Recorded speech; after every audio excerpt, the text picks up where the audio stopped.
We're going to continue moving clockwise around the coast of Antarctica today. Of course, up here by Argentina is what I refer to as the 12 o'clock. We've been looking in this region right here close to 2. We're going to move a little bit closer to 3 o'clock. There's a tiny valley out here on the far side of Antarctica that, when I investigated with Google Earth Pro, showed some very interesting structures. And it also showed evidence that there are forces manipulating the imagery that don't want you to see things.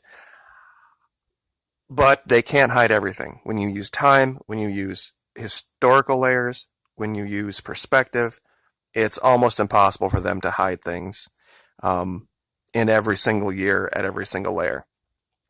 I'm going to zoom this map in real quick to show you what I'm talking about, because it's kind of hard to see. There's a large ridge of mountains here, and it goes through here, but in this tiny area right here, there's a valley, and there's a structure that moves out to sea here, and I think we have to probably just go ahead and make the leap that if this civilization were advanced enough to have survived the cataclysm down here, they more than likely were advanced enough to not only navigate the seas on the surface, but navigate the seas underneath as well. And I'm going to show some evidence for that today. So without, pardon me, any further ado, let's go ahead and go right to the map. Now, I've started here just for reference.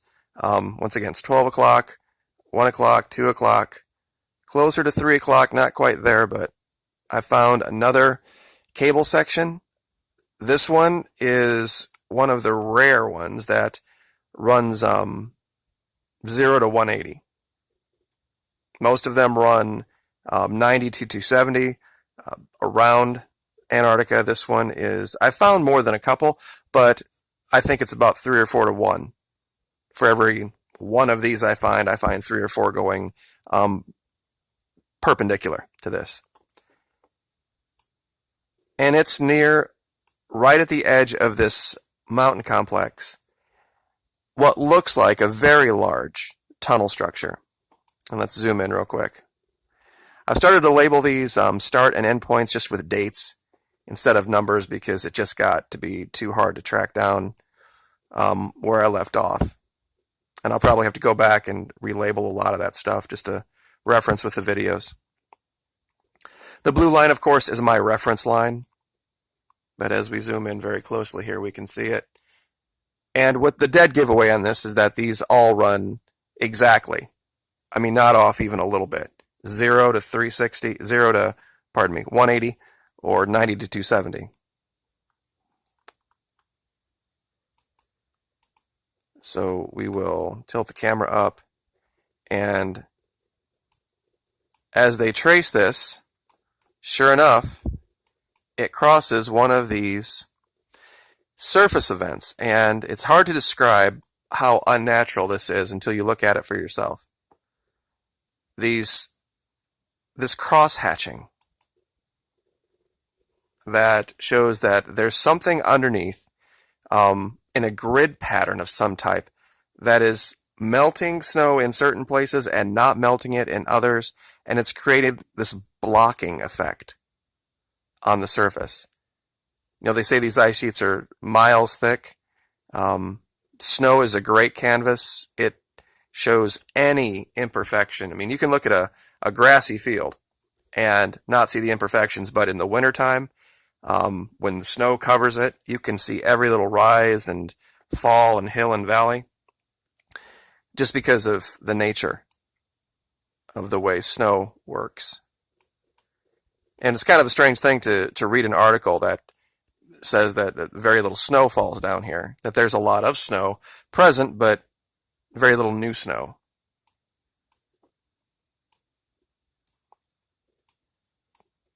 But as you can see, this gets even more pronounced the farther you go. It moves away from our structure, which is a little bit odd, but we also see that there's evidence on the other side for this exact thing as well. So we might just be looking at the top of a dome, a massive dome over that valley. And this just might be their way of of tracing it. Now, one of the more exciting things that I'd found, I had mentioned that sometimes they forget to erase things. Well, let's do this one real quick. You can see this from far above, that this is clearly not a natural structure. You have this perfectly straight ridge that goes through this, what looks like it might have been a port at one time, because you see, an entry here, and you see this perfect 90-degree angle. I'm not sure what this ridge would be, but that it's so straight and it goes on for such a long way shows that it can't possibly be natural. You don't see this kind of stuff in nature, and there's a very pronounced entry here, and when you look at what's around it, like I said, the water levels might have been very, very different at that time. And what we see now is open mountain might have been underwater.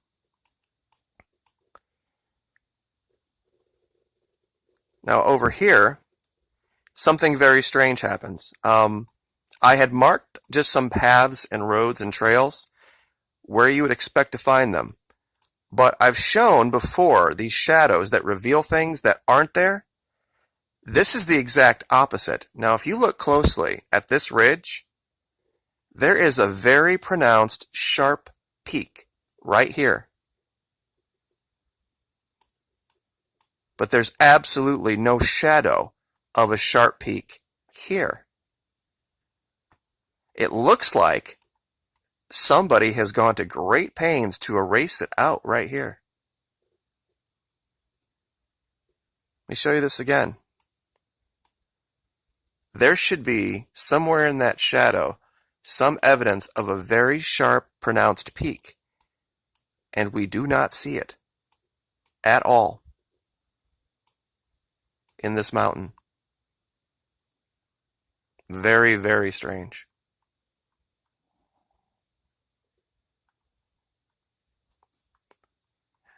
All right, where to next? Cable structure. Okay, now this one is more evidence that they are attempting to hide something here. I was scanning through this region, and this is what this area looks like in 2012. Now, to get this to work, you have to be tilted really, really steep. Because when you look up here in the corner at this time slider, there are times when there are only 1 or 2 lines and they jump 3 and 5 years in between them. And there's times when you can get a different picture every month. It just depends the angle at which you are looking at the map. It's very, very strange. Now, the reason I have this labeled 2011 to 2013 high-res cover is, as you can see here, if you look up closely, now there are no dates. Until I do this. See how all the dates appear? Now we're going to go back to 2011.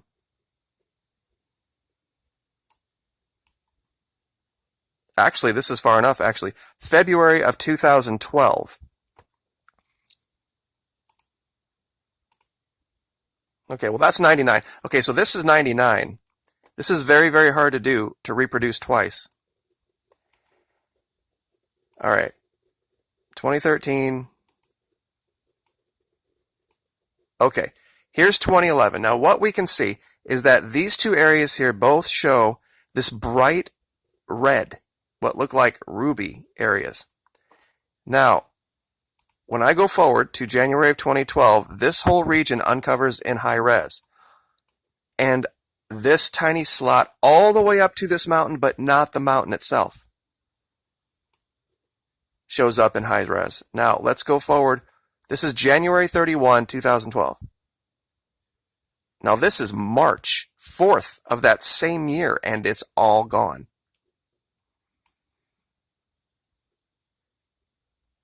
It's creepy. It's really, really creepy what they do. I mean, you could clearly see that there were very, very different things underneath there.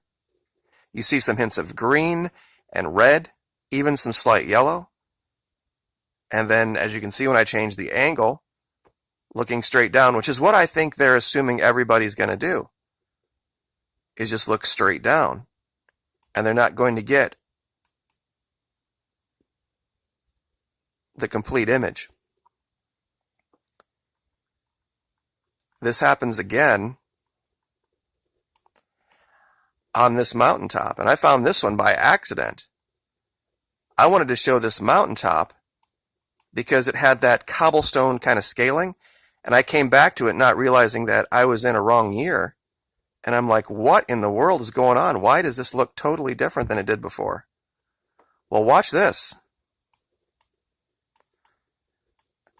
All right, so this is March 2012. We'll tip up here, as you can see, a whole bunch of dates. Let's go forward. As you can see, it doesn't change. Let me get this camera right. I want you to have a perfect view of this when I do this. All right. Watch what happens when I go back in time. February 2012, January 2012. Look at what this mountain looked like in January of 2012. January 31st, 2012.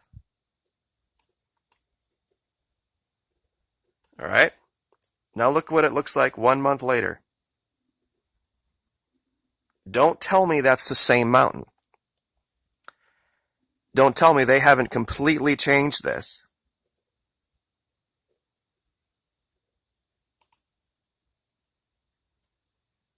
Where did all this, if this is all just natural formation here, people have alleged that this is volcanic, or this is something to do with the geology of the region.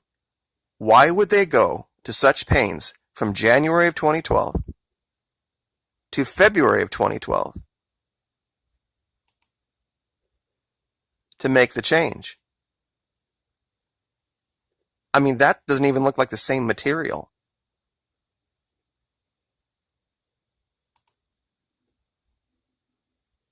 I mean, what do you think? Could this possibly be that in 1 month, a satellite could go over, take a picture of this, and have it appear this way in 1 month, and have it appear this way the next month? It is a strange time, though, the whole December. Well, this was January 2012, so this wasn't even like Mayan apocalypse area. This is like that early that year. And let's look at the whole mountain and do that. See how that just changes?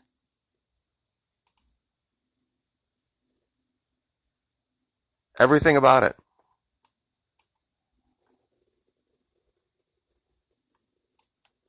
Very, very weird. And here's once again.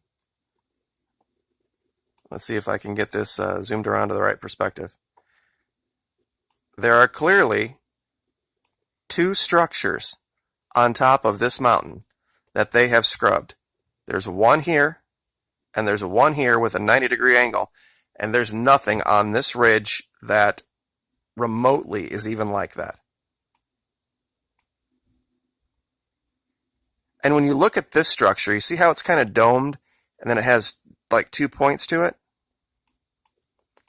There's another one over here that's almost the same thing. And I know there are cliffs, but this doesn't show that. And then up here, this shows this huge, tall, carved monument.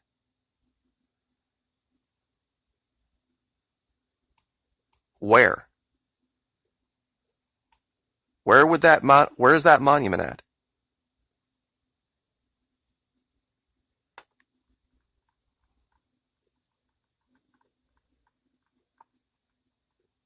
And let's see if that was everything.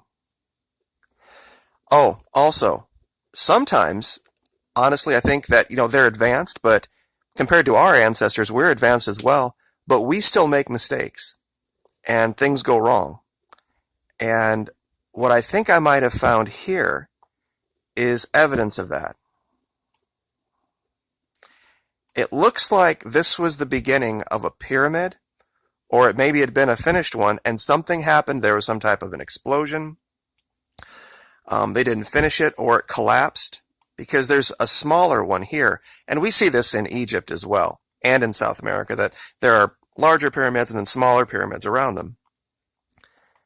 And they always end up in a line, and this looks like there was some type of a problem.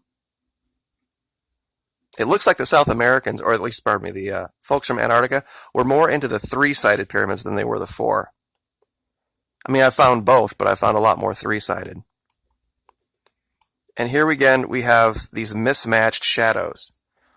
We have this very clean ridge right here. And then when we look at the top, we see pointed structures, a dome. Over here, if you look closely, it's got all sorts of evidence of things along the top of that ridge, and there's nothing up here. It's smooth and curved, and they're showing structures. Clearly, if what we're finding here and what we're looking at is just trick of shadow or trick of light or trick of the eye, I don't know how you would explain this. Especially that mountaintop changing completely.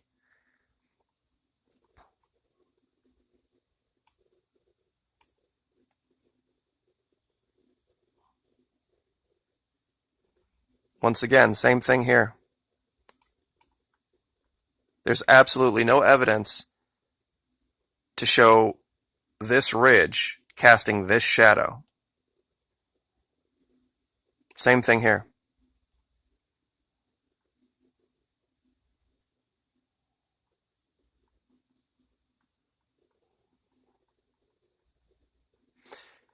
So that's what I wanted to cover. That was that ridge and the valley.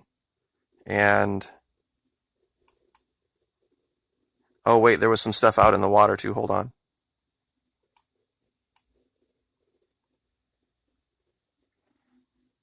I thought it was going to disappear on me for a minute. I've had that happen a whole bunch of times.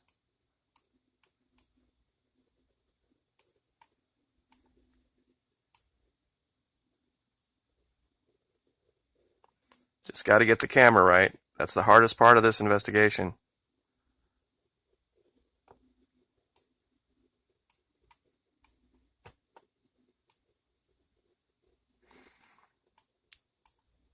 So pretty clear how, out here at the coast that there are a lot of artificial landing, launch and landing platforms that go under that ice sheet.